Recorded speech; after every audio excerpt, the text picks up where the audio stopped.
पेट की कई प्रकार की समस्याएं होती हैं। खाना पच नहीं रहा है, पेट साफ नहीं हो रहा, पेट में गैस बन रही है, अपच अजीर्ण हो रहा है, बहुत ज़्यादा मात्रा में कब्ज हो गई है, पेट एक बार में साफ नहीं हो रहा है, मल हार्ड स्टूल्स के रूप में बाहर आ रहा है, या फिर एनस के पास में भारीपन लग रहा है, गुदामार्ग के पास में एकदम से भारी भारी हमेशा लगना चालू हो जाए, पेट अच्छे से साफ नहीं हो पा रहा। ऐसे कंडीशंस में एक बहुत अच्छा उपचार होता है, प्राकृतिक चिकित्सा में इसको एनिमा के रूप में जाना जाता है। अगर हम षटकर्म की बात करें तो षटकर्म में भी एनिमा जो है वो बस्ती के रूप में सामान्य तौर पर उपयोग में लिया जाता है।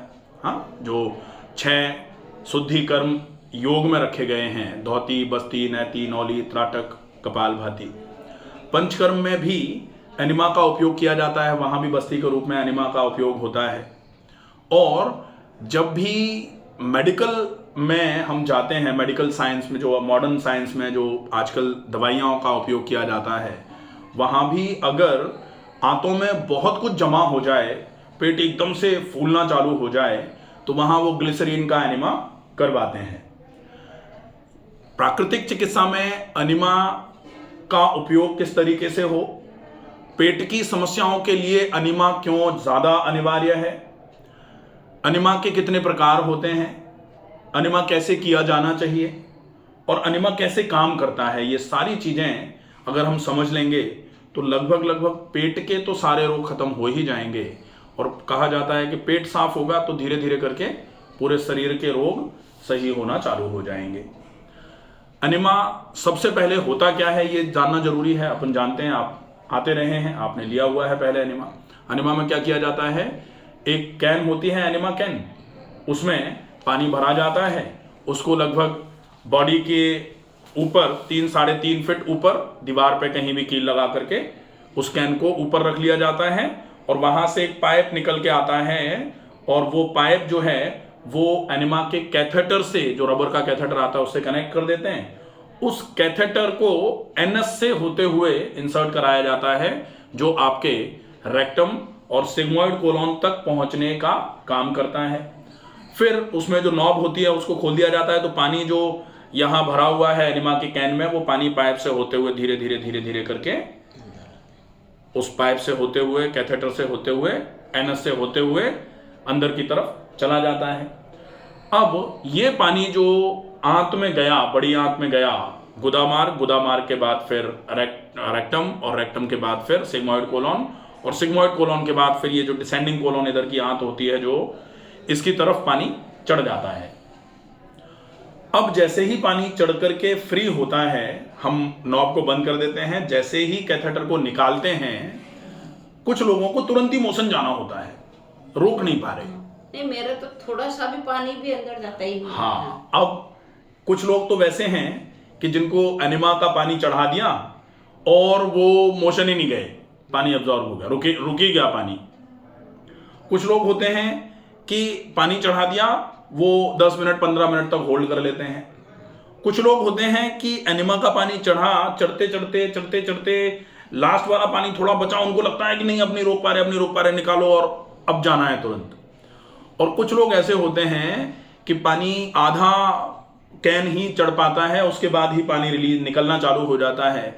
और कुछ लोग ऐसे भी हो सकते हैं कि पानी बिल्कुल ही अंदर नहीं जा रहा है, पानी जैसे ही नॉब को ओपन किया, पानी अंदर जाने की बजाय बाहर आना चालू हो जाता है। प्रेशर बनने लगता है। ऐसी कंडीशंस हो सकती हैं। अब ये कंडीशंस क्यों हो रही हैं, इसके लिए सबसे ज्यादा जरूरी है ये जानना कि हमारी आंतों में ऐसी क्या समस्या है कि पानी बिल्कुल ही नहीं जा रहा।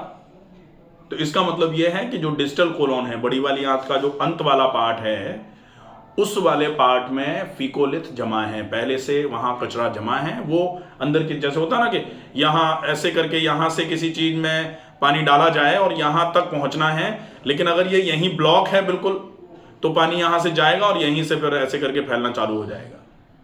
ठीक है, तो ये कब ठीक हो सकता है, जब पैसेज मिले। पानी तो अंदर तब जाए जब अंदर जाने का पैसेज मिले।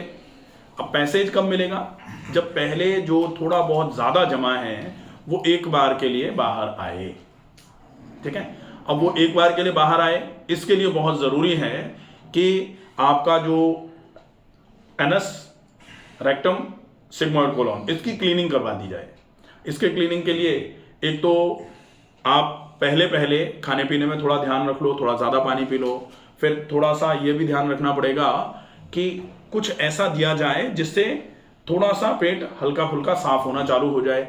और एनिमा में ही एक एनिमा होता है जो पहले 50 ml का एनिमा होगा। एनिमा का एक फॉर्म होता है जिसको कोलोक्लिस्टर बोला जाता है कि पहले 50 ml पानी से एनिमा दिया जाएगा। 50 ml पानी तो जा सकता है, 50 ml पानी पहले जाएगा, दूसरे दिन 25 ml पानी बढ़ाया जाएगा, तीसरे दिन 25 ml पानी बढ़ाया जाएगा, फिर 25 ml बढ़ा के 1000 ml पानी तक पहुंचना है। फिर वहां से धीरे धीरे करके वापस आना है। इसको कोलोक्लिस्टर बोला जाता है। तो एक तो ये तरीका है कि एक साथ ज़्यादा पानी नहीं जा रहा, तो हम शुरुआत धीरे धीरे करके करेंगे। और इसके साथ में ये ज़रूरी है कि खाने पीने में बदलाव किया जाए, पानी ज़्यादा पिया जाए, थोड़े व्यायाम करे जाएं। इससे भी थोड़ा सा पाचन तंत्र दुरुस्त होना चालू होता है, ठीक होना चालू होता है। फिर हम कुछ ऐसी चीज़ें खाने में ले लें जो मल को पतला करके निकालने का काम कर सकती हैं। अब मल को पतला करके निकालने का काम कौन कर सकता है? जैसे त्रिफला का पाउडर ले लो, जैसे हरड़ का पाउडर ले लो, या आजकल आंवले का सीजन चल रहा है, आंवला ले लो, इसबगोल ले लो गर्म पानी या गर्म दूध के साथ, कैस्टर ऑयल ले लो गर्म पानी या गर्म दूध के साथ। तो इससे क्या होगा कि आंतों में चिकनाई आएगी थोड़ी सी, और ये परगेटिव हैं, ये दस्तावर हैं, तो ये थोड़ा सा आंतों को साफ करने का काम करेंगे। कभी कभी ऐसा होता है कि पेट तना हुआ है, मल ज्यादा नहीं है लेकिन पेट भरा हुआ है, आंतों में गैस भरी हुई है। अब जैसे ही एनिमा का कैथेटर इंसर्ट किया जाता है और पानी जाता है, तो गैस के साथ वो पानी तुरंत के तुरंत रिलीज हो जाता है। पानी तो बाहर आया लेकिन थोड़ी गैस निकल के आई। अब वो गैस निकल के आई, इसका मतलब गैस निकल नहीं पा रही थी, गैस भरी हुई है। वो गैस क्यों भरी है, गैस क्यों पास नहीं हो पा रही? क्योंकि जहां से गैस को पास होना है वहां पर फिकोलिस जमा हुआ है, तो वो उसने गैस को भी पास होने से रोक रखा है। अब जैसे ही एनिमा का कैथेटर जाता है, वो फिकोलिस थोड़ा सा साइड में होता है, तो गैस के साथ में पानी रिलीज हो जाता है। ठीक है। अब हम देखेंगे एनिमा कौन से टाइप का हमको करना चाहिए। तो सबसे पहले अपन नीम के पानी का एनिमा कर रहे हैं। नीम के पानी के साथ में अब छाछ का एनिमा करेंगे। ठीक है। छाछ का एनिमा करने के पहले रात को थोड़ा सा कैस्टर ऑयल जो है 25 ml के आसपास एनिमा के कैथेटर के साथ में ही, वो कैन की जरूरत नहीं पड़ेगी, उसमें सिरिंज से जाएगा। तो 25 ml कैस्टर ऑयल रात को एनस से होते हुए, रेक्टम से होते हुए आपके सिग्मोइड कोलॉन पे छोड़ दिया जाए, ताकि वहां लुब्रिकेशन भी हो जाए। और वो कैस्टर ऑयल अगली बार जब एनिमा लगेगा या अगली बार जब पेट आपका साफ होगा, तो वो जो डिस्टल कोलॉन पे मल की गांठें टाइप की बन करके जमा हो जाती हैं, उनको निकालने में आपकी हेल्प कर देगा। ठीक है, तो वो करवा देंगे।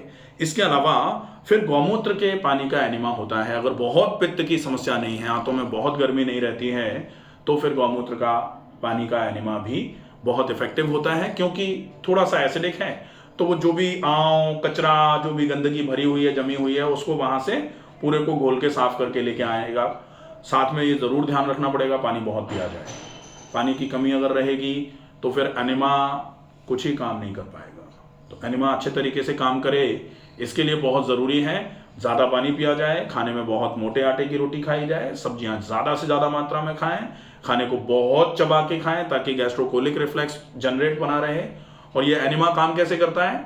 एनिमा भी मैंने कल भी बताया था, एनिमा काम करता है गैस्ट्रोकोलिक रिफ्लेक्स जनरेट करवा के। गैस्ट्रोकोलिक रिफ्लेक्स जनरेट हो जाए, बढ़िया हो जाएगा। ठीक है। फायदे के रूप में आपको फायदा मिलेगा कि पेट पूरा साफ हो जाएगा, गैस नहीं बनेगी, एसिडिटी खत्म हो जाएगी। मेरे एसिडिटी कुछ भी नहीं है, मेरे कुछ भी नहीं। वो तो क्या है कि अपने को अगर पानी अंदर नहीं जा पा रहा है, तो सिर्फ ऐसा महसूस हो रहा है कि पेट ठीक है। पेट ठीक नहीं है। पेट अगर ठीक होता तो पानी तो जाना चाहिए ना अंदर, तो गड़बड़ तो है। तो उसको सही करना बहुत आवश्यक है, और उसको ठीक करने के लिए ये नियम तो पूरे करने ही पड़ेंगे। और ये नियम तो एनिमा जो कि बहुत फ्रिक्वेंटली तो करा नहीं जाना चाहिए। एनिमा ऐसा तो है नहीं कि रोज एनिमा करते रहो। रोज एनिमा करते रहने से तो आंतों को एनिमा की आदत हो जाती है, फिर कोई मतलब नहीं है। ठीक है। तो आप 10 दिन, 15 दिन, 20 दिन, 25 दिन, कोलोक्लिस्टर 25 दिन के आसपास में हो जाता है लगभग, तो आप इतना कर लो। इससे ज्यादा एनिमा तो फिर मतलब नहीं है। ठीक है। तो अब आपको क्या करवाना है? अब आप खाने को चबा के खाने का काम चालू कर दो, आप पानी ज़्यादा पीना चालू कर दो, थोड़ा व्यायाम तो यहाँ चल ही रहा है, तो दोनों टाइम सवेरे शाम एक्सरसाइजेज में चले जाओ। और फिर आपका एनिमा जो है आज रात के लिए कैस्टर ऑयल का एनिमा लिख देते हैं, तो आज रात को कैस्टर ऑयल का एनिमा होगा और कल फिर सवेरे छाछ का एनिमा होगा, उससे पेट बिल्कुल साफ हो जाएगा। ठीक है, ये आ तो अभी जाएगा, रात कोई दिक्कत को- नहीं है। आज रात का जो ट्रीटमेंट होगा हाँ। ना, उसमें कैस्टर ऑयल का एनिमा करवा लेंगे। ठीक है, मैं लिख के दे देता हूँ। ठीक है।